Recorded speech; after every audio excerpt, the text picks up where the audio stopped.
오스트리아 출신의 정신과 의사로 유태인이었던 빅터 프랭클은 1905년에 태어나 1997년에 사망했습니다. 제2차 세계대전 중 나치 독일에 의해 부모와 아내, 여동생 등 가족을 유태인 수용소에서 잃고 온갖 비극적인 상황에서도 긍정적인 삶의 목표를 정립하여 나중에 극적으로 살아남아 수용소에서의 체험을 죽음의 수용소라는 제목의 책으로 발표했는데 세계적인 베스트셀러가 되었습니다.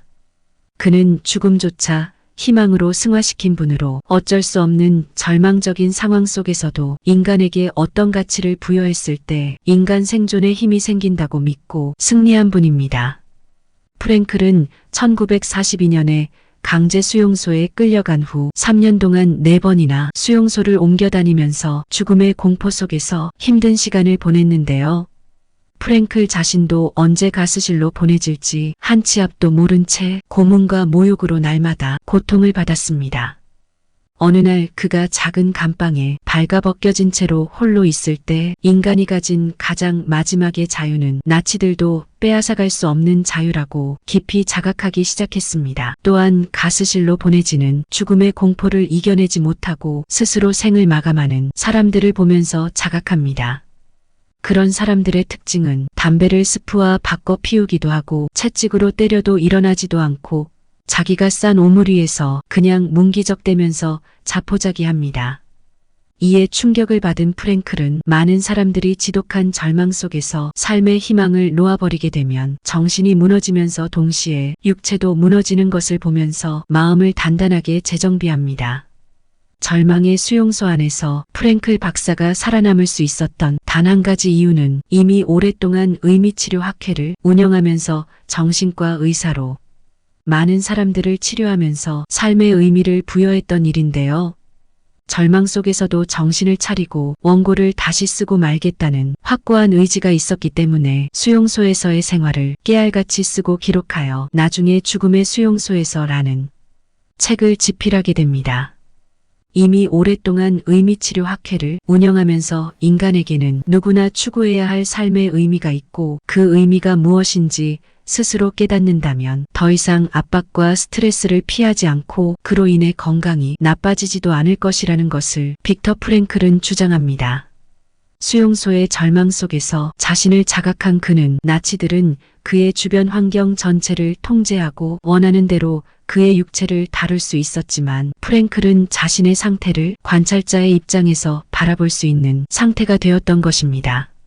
수용소에서 일어나는 일들에 영향을 받고 안 받고의 여부는 자기 마음대로 결정할 수 있음을 깨달은 것입니다.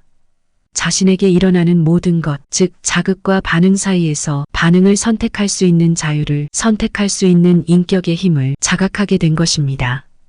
이것을 깨닫고 프랭클은 자신이 죽음의 강제 수용소에서 풀려난 후 제자들을 가르치는 것과 같은 다른 상황을 늘 상상해 보곤 하였습니다. 그는 마음의 눈을 통해 강의실에 서 있는 자신을 들여다보고 자신이 강제 수용소에 있는 동안 지독한 고문을 통해 얻은 교훈을 학생들에게 가르치는 모습을 그려보았습니다. 그는 기억력과 상상력을 이용하여 정신적, 감정적, 도덕적인 각종 분야를 생각해가면서 겨우 싹 튼 작은 마음의 자유를 점점 크게 만들었습니다. 그리하여 마침내 그를 수감하고 있던 나치 감시자들보다 더 큰 마음의 자유를 얻게 되었습니다. 이러한 내적인 자유와 힘으로 그는 주위에 있는 동료 수감자뿐만 아니라 그를 감시하던 감시병들도 감화시켰습니다. 그는 또 다른 사람들이 수감 중에 받는 고통의 의미를 깨닫고 인간으로서의 존엄성을 찾을 수 있도록 도와주었습니다. 프랭클은 상상할 수도 없는 가장 치욕적인 상황에서 자의식이라는 하나님이 주신 인간의 천부적인 능력을 사용하여 인간의 본성에 대한 기본적인 원칙인 자극과 반응 사이에는 선택할 수 있는 자유가 있다는 사실을 발견해낸 것입니다. 빅터 프랭클 교수는 강제 수용소를 4곳이나 전전하면서 그곳에서도 의사로 일을 했으며 자신이 처한 환경을 뛰어넘는 결단을 하고 미래를 준비하는 사람이었습니다. 프랭클 박사님이 남긴 유명한 말씀 들어볼까요? 나는 살아있는 인간 실험실이자 시험장이었던 강제 수용소를 4곳이나 전전했다. 거기서 어떤 사람은 성자처럼 행동할 때 또 다른 사람은 돼지처럼 행동하는 것을 보았다. 즉, 사람은 내면의 두 개의 잠재력을 모두 가지고 있는데 그중 어떤 것을 취하느냐 하는 문제는 전적으로 그 사람의 의지에 달려 있음을 알았다. 우리는 삶의 의미를 찾는 존재이자 행복할 이유를 찾는 존재이다. 주어진 상황에 내재한 잠재적 의미를 실현시킴으로써 행복의 이유를 찾아낸다. 그것은 오로지 스스로의 의지에 의해 가능하다. 시청해 주셔서 감사드립니다. 오늘도 좋은 날 되세요.